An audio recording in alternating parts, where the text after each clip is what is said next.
അങ്ങനെ വർഷങ്ങൾക്ക് ശേഷം ഡാൻസ് കളിക്കാൻ പോവാട്ടോ. ഇപ്രാവശ്യം മാർഗം കളിയാണ് കളിക്കുന്നത്. വർക്ക് ഫ്രം ഹോം ഒക്കെ ചെയ്ത് അങ്ങനെ ഒറ്റയ്ക്കിരുന്ന് ബോറടിച്ചിരിക്കുമ്പോഴാണ് ഒരു മെസ്സേജ് വരുന്നത്, ഇതുപോലെ പ്രോഗ്രാമിന്, ക്രിസ്മസിൻ്റെ പ്രോഗ്രാമിന് മാർഗം കളി കളിക്കുന്നുണ്ട്. അപ്പം തന്നെ ചാടി കയറി യെസ് പറഞ്ഞു. ആക്ച്വലി പറഞ്ഞു കഴിഞ്ഞപ്പോഴാണ് അയ്യോ കുറേ നാളായല്ലോ ഡാൻസൊക്കെ കളിച്ചിട്ട്, എങ്ങനാവും എന്താവും എന്നൊന്നും അറിയില്ലല്ലോ.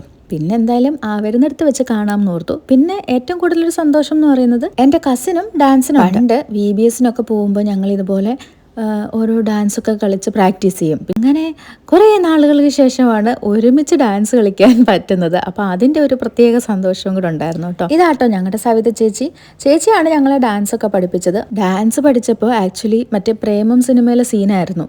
ആദ്യം ചേച്ചി നല്ല ടഫ് സ്റ്റെപ്പ് ഇട്ടു. അത് കഴിഞ്ഞിട്ട് ഞങ്ങൾ തന്നെ പറഞ്ഞു കുറച്ചുകൂടെ സിമ്പിൾ സ്റ്റെപ്പ് ആക്കാവോ, എല്ലാവർക്കും പറ്റുന്ന രീതിയിൽ.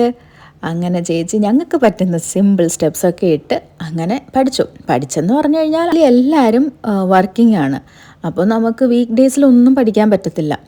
ഓൺലൈനിലാണെങ്കിൽ ഇത് പഠിക്കാനിട്ട് ശരിയാവത്തുമില്ലല്ലോ. അപ്പം ചേച്ചി കാണിക്കുന്ന സ്റ്റെപ്പായിരിക്കത്തില്ല നമുക്ക് മനസ്സിലാവുന്നത്.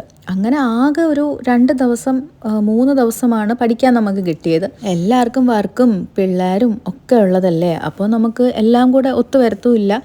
അങ്ങനെ 2-3 ദിവസം കൊണ്ട് പഠിച്ച് അങ്ങനെ ഇന്നിപ്പം നമ്മുടെ പ്രോഗ്രാമിന് പോവുകയാണ്. ആക്ച്വലി ഡ്രസ്സൊക്കെ ഇട്ട് ഒരുങ്ങി എല്ലാം കഴിഞ്ഞപ്പോഴത്തേക്കിനും സ്റ്റെപ്സ് ഒന്നും ഓർമ്മയില്ലാത്തൊരവസ്ഥ, ഫുൾ മറന്നുപോയി, എന്തായിരുന്നു എന്ന് ഓർമ്മയില്ലാത്തൊരവസ്ഥ. അപ്പോൾ ഞങ്ങൾ ഓർത്തു ജസ്റ്റ് ഇറങ്ങുന്നതിന് മുമ്പ് പെട്ടെന്നൊന്ന് സ്റ്റെപ്സ് എല്ലാം ഒന്ന് ചെയ്ത് ഓർത്ത് നോക്കിയിട്ട് ഇറങ്ങാമെന്ന് ഓർത്തു.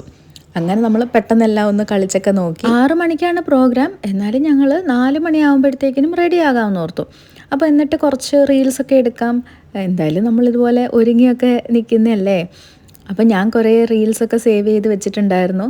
പക്ഷേ അവസാനം സമയം എങ്ങനെ പോയെന്നറിയില്ല, സമയം ഓടിപ്പോയി. നമുക്ക് ഒരുങ്ങാനൊന്നും സമയമേ കിട്ടിയില്ലായിരുന്നു. പിന്നെ ഓടിപ്പിടിച്ചെല്ലാം ഓർണമെൻറ്റ്സ് ഒക്കെ ഇടുമായിരുന്നു. പിന്നെ എന്തായാലും ആഗ്രഹിച്ചതല്ലേ, ഒരു റീലെങ്കിലും എടുത്തില്ലെങ്കിൽ ശരിയാവില്ലല്ലോ. അങ്ങനെ നമ്മൾ മറ്റേ ശങ്കരിയിലെ റീലില്ലേ അതൊക്കെ ഒന്ന് എടുത്തു.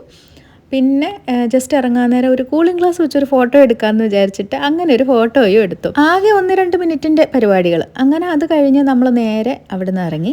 അങ്ങനെ പ്രോഗ്രാമിന് പോയി അടിപൊളിയായിട്ട് സ്റ്റെപ്പൊന്നും തെറ്റിക്കാതെ തന്നെ കളിച്ചു കേട്ടോ. ഞങ്ങളുടെ ഡ്രസ്സും ഓർണമെൻറ്റ്സും ഒക്കെ കങ്ങരപ്പടിയിലുള്ള മുദ്ര ഡാൻസ് കോസ്റ്റ്യൂമിൽ നിന്ന് റെൻറ്റിലെടുത്ത കേട്ടോ. എല്ലാം നല്ല അടിപൊളിയായിരുന്നു. ഡ്രസ്സൊക്കെ നല്ല പുതിയതുപോലെ നമ്മൾ തയ്പ്പിച്ച അതുപോലെ നല്ല ക്ലീൻ ആയിട്ട് ഇരിക്കുകയായിരുന്നു. അങ്ങനെ ഇതൊക്കെയായിരുന്നു മാർഗം കളി വിശേഷങ്ങൾ. പക്ഷെ ഭയങ്കര സൂപ്പറായിരുന്നു കേട്ടോ. എല്ലാവരെയും മിസ് ചെയ്യുന്നു. ആ ഒരു പ്രാക്ടീസിന് പോയിട്ടുള്ള വർത്തമാനവും കത്തിയടിയും ഒക്കെ ഇപ്പം മിസ് ചെയ്യുന്നു. ഇതാട്ടോ നമ്മുടെ മെയിൻ ആള് സോഫി ചേച്ചി. അങ്ങനെ ഇതൊക്കെയായിരുന്നു മാർഗം കളി വിശേഷങ്ങൾ. അപ്പം ഇനി അടുത്ത വീഡിയോയിൽ കാണാം. ബൈ.